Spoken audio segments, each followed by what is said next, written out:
Transcription number 7. Ready, start.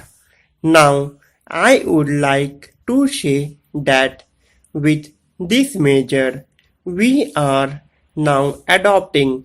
To my mind, it will not be possible to have this system or any other system functioning effectively. The number of clauses that we have included are so restrictive or rigid that it will not be possible for any system to function in this country if at all it is able to function. It will be able to function with a lot of difficulties. It will be said afterwards that the industrial sector, particularly the private sector, has not been able to deliver the goods.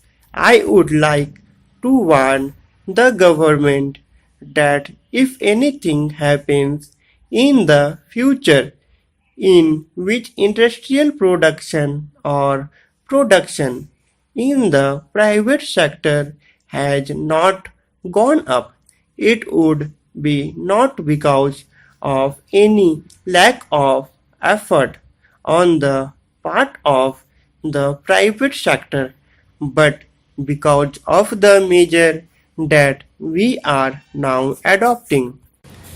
I have mentioned several times how this particular bill is very restrictive and how it will hamper the normal growth of companies in this country.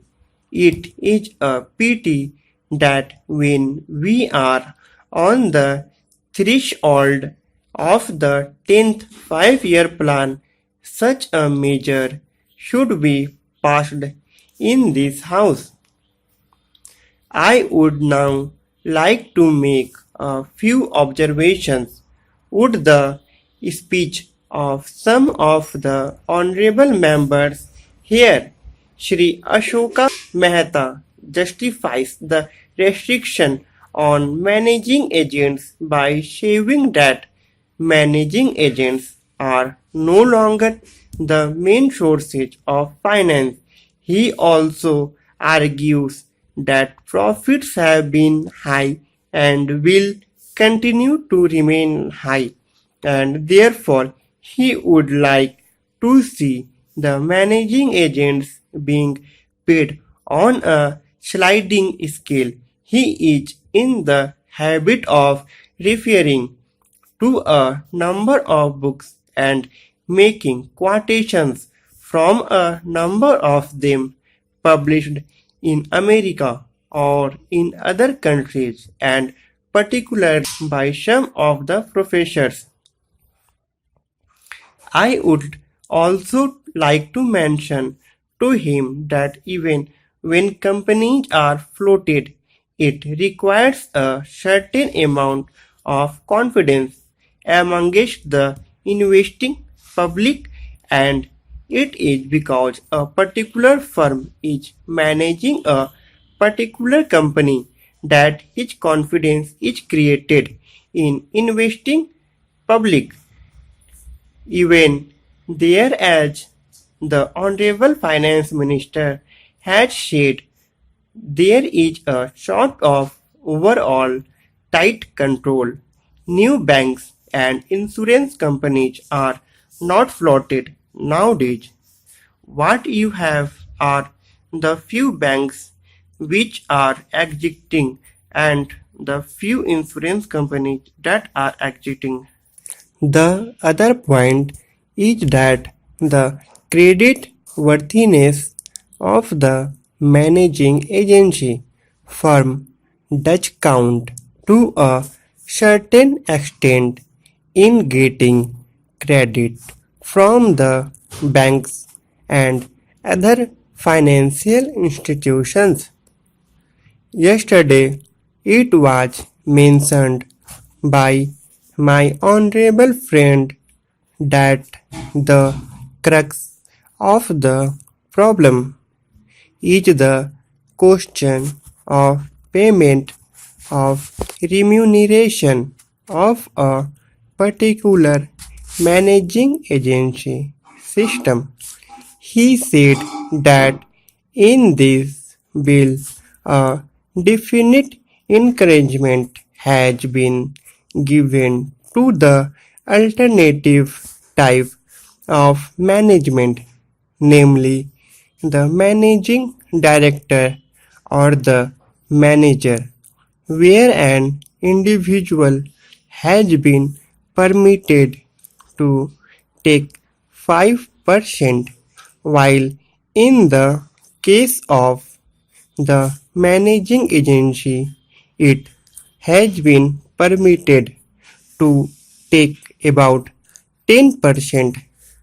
I would like to point to him that it is not merely the question of remuneration which will decide the alternative type of management. The remuneration is not a very important thing unless and until you allow a certain amount of flexibility for any system to function. It will not be possible to evolve any other system to take the place of the managing agency system. In spite of so many cases, you may find that those few business houses which are carrying on now may have to carry on the present basis. You may not find many new people coming in the field. Several times it has been mentioned in this house why the business community has not prescribed for itself a code of conduct. In this connection, I would like to point out that a degree of diploma is essential for the profession, and in case of violation of the code, sanction should be provided by it to prevent a person from practicing the profession. Today, even Ashoka Mehta and Sri Shishi Shah can set up a grocery shop and become businessmen. Nobody lays down any condition for starting business, and nobody can prevent other from continuing it. But I would like to point out that with regard to the code of conduct, there is a certain amount of ethics, and there are certain standards and traditions on which business houses function. If a particular firm has not got proper ways of managing its business, you will find that business house will find it difficult to function, and it would be difficult for it to command the confidence of the business community.